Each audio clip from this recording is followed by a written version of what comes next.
Hello everyone, welcome back to my YouTube channel. So today's video I'm going to talk about noun phrases, but before that I would like to thank all of you who have watched my earlier videos. Lots and lots of thanks to all of you for giving me so much of love. And now today I'm going to make a topic on demand about So let's move to our topic noun phrases. First we'll talk about the phrases. Phrases क्या होते हैं? The group of words without any subject and verb of its own. Clauses में उस एक sentence का अपना subject और verb होता था, लेकिन फ्रेजेस में ऐसा कुछ नहीं होता. नाउन फ्रेज की अगर हम बात करें तो ऐसे ग्रुप ऑफ वर्ड्स जो कि नाउन जो है, नाउन उनके साथ लगा हो और उनके साथ मॉडिफायर्स भी लगे हों. Will talk about both noun and modifiers. और हेड नाउन क्या होता है. So let's talk about an example. The man, a girl, the doggy in the window. Man, girl और डॉगी ये तीनों क्या है? नाउन है. तो ये they will be head nouns. इसी एग्जाम्पल में जो नाउन को मॉडिफाई कर रहे हैं वो है the, a, the, in the window. ये जो चारों हैं ये बोलेंगे, इनको हम मॉडिफायर्स. और आगे हम पढ़ेंगे types of modifiers. First you have to watch the full video, only then you will get the clear understanding of the topic. Let's talk about some points that you are to be remembered. ये बहुत ज़रूरी है. पहला है जो है noun phrase plays the role of noun. Noun phrase जो है वो नाउन का काम करता है. जो नाउन फ्रेज है वो सब्जेक्ट भी हो सकता है, ऑब्जेक्ट भी हो सकता है और कॉम्प्लीमेंट की तरह भी कर सकता है काम. अगर हम एग्जांपल की बात करें as a subject, singing in the bath relaxes me. इसमें नाउन फ्रेज क्या है? Singing in the bath. और हेड नाउन क्या है? सिंगिंग. Why so? क्योंकि सिंगिंग इन द बाथ जो है वो एज अ नाउन काम कर रहा है और इसमें मेन नाउन क्या निकल के आ रहा है? सिंगिंग. सो इस तरह से जो है नाउन फ्रेज बन जाएगा सिंगिंग इन द बाथ और हेड नाउन बन जाएगा सिंगिंग.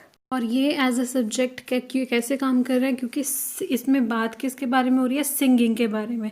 तो singing in the bath will be the noun phrase which will be act like subject.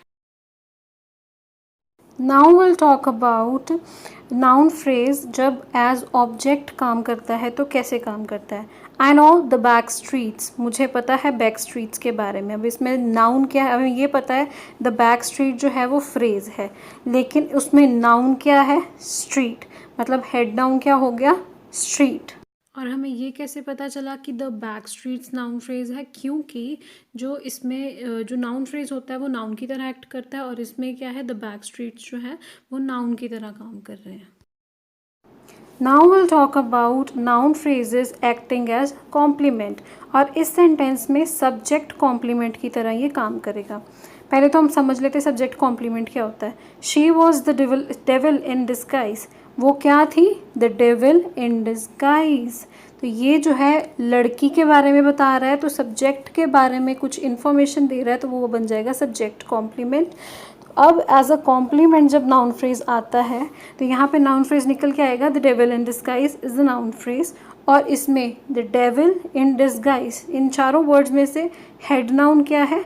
Devil. सो इस सेंटेंस में हेड नाउन डेविल आ जाएगा और नाउन फ्रेज आ जाएगा the devil in disguise. Let us elaborate this a little more. Let us take another example. I have never learned from a man who agreed with me. मैंने कभी एक ऐसे आदमी से नहीं सीखा जो मेरे साथ अग्री कर जाता हो. इसमें नाउन फ्रेज क्या है? अ मैन हु अग्रीड विद मी, क्योंकि ये नाउन की तरह काम कर रहा है. इसमें हेड नाउन क्या आ रहा है? मैन. और यहाँ पे ये किस तरह से काम कर रहा है? ये ऑब्जेक्ट की तरह फंक्शन कर रहा है. और अब हम बात करेंगे if I talk about the difference between the subject and the object. अगर कईयों को नहीं भी पता होगा ऑब्जेक्ट क्या होता है, तो सब्जेक्ट वो होता है सेंटेंस में जिस बंदे के बारे में बात कर रहे हो, मतलब जो बेसिक पर्सन है, जो डूअर है. उसके बाद ऑब्जेक्ट होता है कि जैसे अगर डूअर है, जैसे राम किक्स फुटबॉल. राम जो है सब्जेक्ट है क्योंकि उसके बारे में बात हो रही है. उसने फुटबॉल को मारा. फुटबॉल जो है ऑब्जेक्ट है. क्यों ऑब्जेक्ट है? क्योंकि उसकी किक का असर किस पे पड़ा है? फुटबॉल के ऊपर. तो सब्जेक्ट के एक्शन का असर जिस पे भी पड़े वो होता है ऑब्जेक्ट. तो इस सेंटेंस में मैंने कभी भी उस आदमी से नहीं सीखा जो मेरे साथ अग्री कर जाता है. तो मैं जो है, आई जो है सब्जेक्ट है और मेरे काम का असर किस पे पड़ रहा है? एक ऐसे आदमी के साथ जो मेरे साथ अग्री कर जाता है. तो इसलिए यहाँ पे जो नाउन फ्रेज है वो ऑब्जेक्ट की तरह काम कर रहा है. Let us take another example. This man has a nice smile, but he's got iron teeth.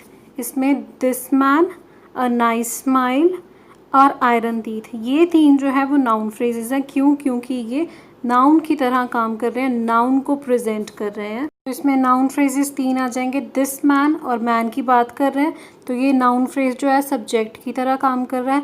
उसकी नाइस स्माइल है और आयरन टीथ है, ये एज ए डायरेक्ट ऑब्जेक्ट काम कर रहे हैं उसके लिए. और इन तीनों फ्रेजेस में जो हेड नाउन्स निकल के आ रहे हैं वो है मैन, स्माइल और टीथ, क्योंकि मैन, स्माइल और टीथ तीनों जो हैं वो नाउन वर्ड्स हैं. सो इस तरह से हमारा सेकंड पॉइंट टू रिमेंबर जो है फिनिश होता है, जिसमें हमने बोला था कि जो नाउन फ्रेज है वो तीन तरह काम करते हैं, सब्जेक्ट, ऑब्जेक्ट और कॉम्प्लीमेंट की तरह. Now will move to the point number third. Point number third हमें कहता है that noun phrase is a group of words that has noun as head word and have modifying words before the noun. Noun phrase ऐसे group of words हैं जिनके पास अपना एक noun होता है, ये नाउन की तरह ही एक्ट करते हैं. पास एक हेड वर्ड होता है जो कि नाउन ही होता है, और हेड वर्ड नाउन से पहले कुछ मॉडिफाइंग वर्ड्स भी यूज़ किए जाते हैं. And these modifying words can be preposition, verbs, determinants etcetera. जैसे किसी में द था, किसी में इन था, किसी में वन था, इस तरह से.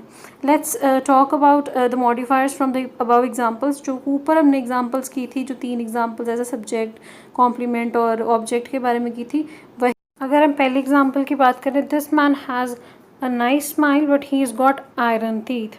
इसमें जो मॉडिफायर्स हैं वो है हैज़ और गॉट, और ये जो मॉडिफायर्स हैं किस तरह से काम कर रहे हैं, वर्ब मॉडिफायर्स की तरह. इट इज़ सिंपल है, ये क्लियर है कि हैज़ और गॉट दोनों क्या है, वर्ब हैं. और ये जो है नाउन फ्रेजेस, दिस मैन और अ नाइस स्माइल को मॉडिफाई कौन कर रहा है, हैज़ वर्ड, और आयरन टीथ को मॉडिफाई कौन कर रहा है, गॉट. तो इस तरह से इसके मॉडिफायर्स आ जाएंगे हैज़ और गॉट, और ये क्या बोलेंगे, इनको हम verb modifiers. Next example we have, I have never learn from a man who agreed with me. इसमें जो नाउन फ्रेज था वो था a man who agreed with me, और इसको मॉडिफाई कौन कर रहा है, जो वर्ड इससे पहले आ रहा है वो है फ्रॉम. और फ्रॉम क्या है, प्रेपोजिशन. तो यहाँ पे जो मॉडिफायर यूज़ हुआ है वो है prepositional modifier. So this is all for the topic. Now it's a time to assess yourself. It will be a very simple exercise. It will practice your noun phrases. What are noun phrases? You have three options. Phrases that include multiple noun. Phrases function the same way as noun. Phrases characterize or support noun. And the correct answer is option B. Why? Because phrase, noun phrase वो है जो noun की तरह काम करे. Simple as that. And they have modifiers, they have head noun. Now it's a time for the next question. Noun phrase consists of noun and any modifier. True or false? And the correct answer is true. क्योंकि हाँ, noun और phrase जो है, noun phrase जो है उसमें एक noun होता है और एक modifier होता है. That's it. And now comes our next question. A noun phrase can function as subject, object and complement. True or false? Our point number 2. And the answer is true. Why? क्योंकि हमें पता है कि noun phrase जो है एक तो वो noun की तरह काम करते हैं और दूसरा वो subject, verb, object और complement की तरह function करते हैं. And the next question is, select the correct noun phrase. Youth would be an ideal state if it came a little later in life. Better to write for yourself and have no public than to write for public and have no self. इसमें आपको जो highlighted words हैं, an ideal state और and have, इन दोनों में से आपको choose करना है कि noun phrase कौन सा है. So noun phrase क्या है, and और have क्या है, and conjunction है, have जो है वो verb है. So this can't be a noun phrase. So noun phrase क्या होगी, an ideal state. So the correct answer is option A. Again the same kind of question. Select the correct noun phrase. When I was a boy, I was told that anyone can become president. The thing that impresses me the most about America is the way parents obey their children. इसमें आपको एक noun phrase ढूंढना है and the correct option is option B. Now the next question we have is, select the head noun from the following phrases. दोनों ही phrases दिए हुए हैं, noun phrases ही दिए हुए हैं, इसमें से आपको head noun ढूंढना है. One true love of mine, three devils in disguise. तो पहले वाले नाउन फ्रेज में हेड नाउन क्या है, लव, एंड सेकंड वाले नाउन फ्रेज में हेड नाउन क्या है, devils. So now love and devils will be the head noun of the given phrases. Now next question में आपको एक लाइन दी गई है और उसके फर्दर 2 क्वेश्चंस पूछे गए हैं. The line is a private jet offers luxury services to the travellers who can afford it. पहला क्वेश्चन है select the subject noun phrase and second question है find the head noun from the subject noun phrase. Let's talk about the first question. Subject noun phrase, ऐसी noun phrase जो subject की तरह act करती हो. और दूसरा क्वेश्चन है आपको हेड नाउन, जो भी आप आंसर चूज़ करोगे नाउन फ्रेज का, उसमें से आपको हेड नाउन चूज़ करना है. So the answer will be subject noun phrase. इसमें क्या है, अ प्राइवेट जेट, क्योंकि इसमें प्राइवेट जेट की बात हो रही है. और उसमें से भी हेड नाउन, प्राइवेट जेट का हेड नाउन क्या है, जेट, क्योंकि जो नाउन वर्ड है इसमें जेट आ रहा है. Next question is you have to select the subject noun phrase from the following sentence. A relaxing shower in the spa will allow a passenger to arrive fresh and ready to greet people. इसमें एक noun phrase ऐसा ढूंढना है जो कि as a subject act कर रहा हो, and the answer is a relaxing shower in the spa. So that's all for the noun phrases. Hope you like the video, hope you understand the concept of the noun phrases. Do subscribe my channel for more such videos. Thank you so much.